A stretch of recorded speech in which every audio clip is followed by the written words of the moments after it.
Okay, this ID tag was from when I was a volunteer at Fairfax Hospital, and I think it was in 1988. I was going to George Mason University, and I was pre-med at the time, and I worked at a laboratory, Quest Diagnostics, in the evenings. I was putting myself through school, and then I wanted to do something on the weekends too that was charitable and like volunteer work.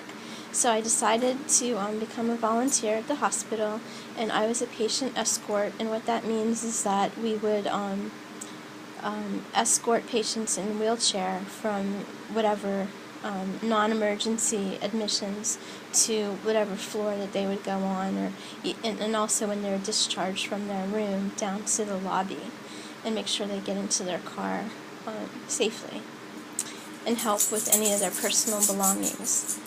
And also, like, if any nurses had any errands from the floors to run down to the lab, or x-rays to radiology, or anything that was just like needed to be carried, we would do those errands too.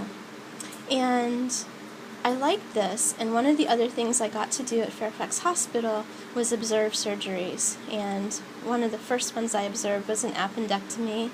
And we got to be in there with the doctors. We had aseptic technique. There's OSHA regulations and infection control regulations that you follow so that you minimize the risk of nosocomial infections. Those are the kind of infections that you get from a hospital that you didn't have when you went in. So you want to keep everything as aseptic as possible.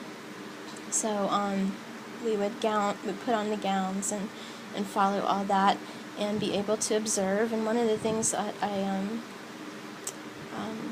thought the appendectomy was so interesting is, in order to get to that organ, to remove it, the appendix, the surgeon had to kind of take the colon, which is, I can't remember how long it is, it's really, really long, miles of it, had to take the colon kind of out. I don't mean surgically remove it, but like physically out, and lay it on the patient's abdomen so that he could visually see where the appendix was. So he'd just like pull and pull like all this colon out, and this mound of it laying on the patient so he could have the visibility. There's all these bright lights above us.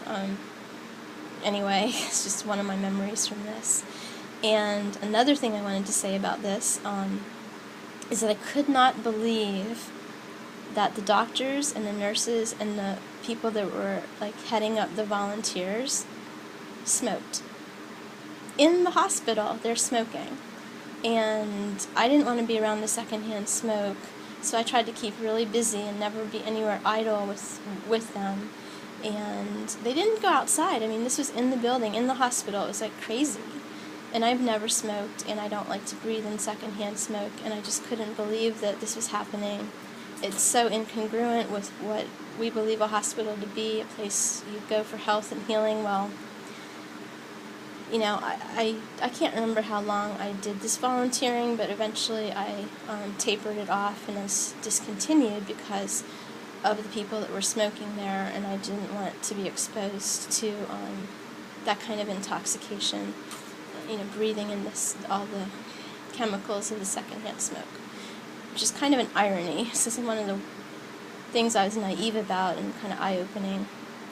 But yeah, that's all I want to say about this. I just want to document some of my going through my scrapbooks and finding some things from the past, and just wanted to put it in digital format.